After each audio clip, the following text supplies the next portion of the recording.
Hi, I'm Kristen from Cyclist.com, and in this video I'm going to share with you some tips on how to find a saddle that's actually comfortable for you. You should never accept having to be in pain on the bicycle. The very first thing you should do is get your sit bones measured. Saddles come in different widths. To properly support your weight on the bike, you need a saddle that actually fits your anatomy. There are a couple ways you can get your sit bones measured. First, you can do it at home. I've made an entire video on how I measure my sit bones at home. Or you can go to your local bike shop and ask them to measure you. I've done it both ways and I've gotten very similar results, so it's really a matter of whatever feels more comfortable and easier to you.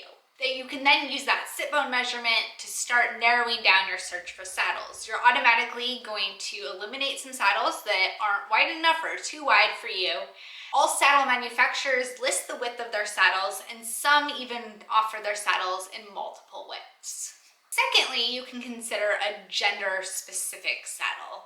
Men and women have very different anatomies, and it makes sense to choose a saddle that's designed for yours. For women, we have a list of women-specific saddles on our website that we have tested and reviewed and would recommend.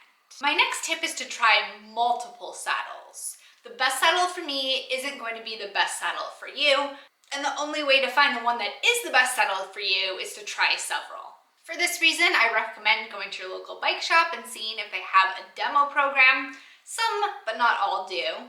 And if that's not an option for you, then consider buying from a brand like Terry that offers a 30-day try it or love it guarantee. So you ride with that saddle for 30 days, and then if it's not the right one for you, return it and try another one.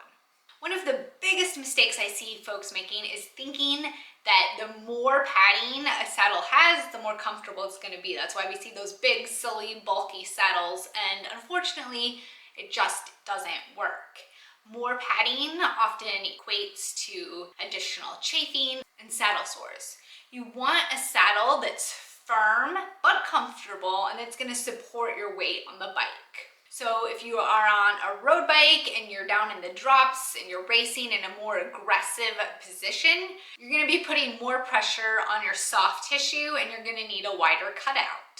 Alternatively, if you're riding a more upright bike with a less aggressive reach, then you're going to want a saddle that's a little bit wider and maybe has a little bit more padding at the sit bones. Finally, if you've tried several different saddles and still haven't found the right one, the problem might not be the saddle itself. You might need to invest in a professional bike fit. They can help you figure out if your saddle is at the wrong height, if it's tilted too far backward or forward, or you might be leaned over just too far. I interviewed Natalie Collins, who's a professional bike fitter, on my podcast, and she shared that she sees this so often. She's had women come to her who've tried 10 different bike saddles and still thought the issue was the saddle, when in fact it was their bike fit.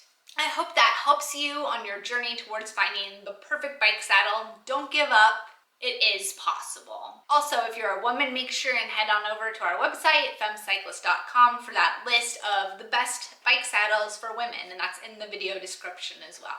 And to everybody, happy riding.